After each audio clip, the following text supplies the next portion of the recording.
इथे आपण काव स्लीवची जी ट्रेंडिंग स्लीव्ज आहे त्याची कटिंग करूया।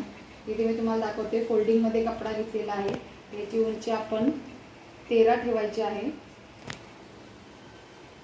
13 आणि या साईडने 8 इंचावर मार्क करायचा आहे।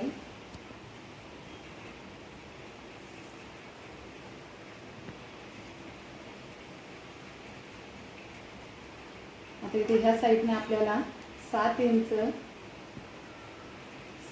आणि ह्या साईडने 4 इंच असं याच्यावर मार्क करायचा आहे।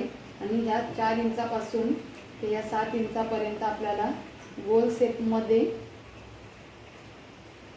घ्यायचा आहे, तुम्ही बघू शकता। आणि आता आपल्याला हे कटिंग करायचं आहे। ते आपले दोन्ही पार्ट कट करून झालेले आहेत। ज्या ठिकाणी आपण 7वर मार्क केलं होतं त्या ठिकाणी आपल्याला आतल्या साईडने असं नॉर्मल फोल्ड करायचं आहे। इथे पूर्णपणे शिलाई मारून घ्यायची आहे। तुम्हाला जर आवडत असेल तर तुम्ही इथे लेस पण लावू शकता। या दोन्ही साईडने आपल्याला प्लेट्स पाडून घ्यायचे आहेत।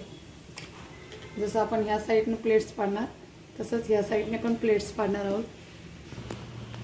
बघा, बघू शकता दोन्ही साईडकडून आपण प्लेट पाडून घेतलेल्या आहेत।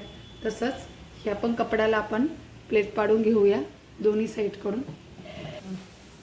आता आपण इथे सेंटर काढून घेतलेला आहे। सेंटरच्या साईडने 2-2 इंचावर आपण मार्क करणार आहोत आणि याचा पण आपण सेंटर काढून घ्यायचा। तो सेंटर इथे ठेवून या 2 इंचावर आपण पूर्णपणे अशी शिलाई मारून घ्यायची आहे। आणि इथे मध्ये जो कपडा उरतो तो कपड्यावर आपल्याला इथे पण प्लेट पाडून घ्यायची आहे। अशा प्रकारे आपली ही काव स्लीव्ज पूर्णपणे अशी रेडी झालेली आहे।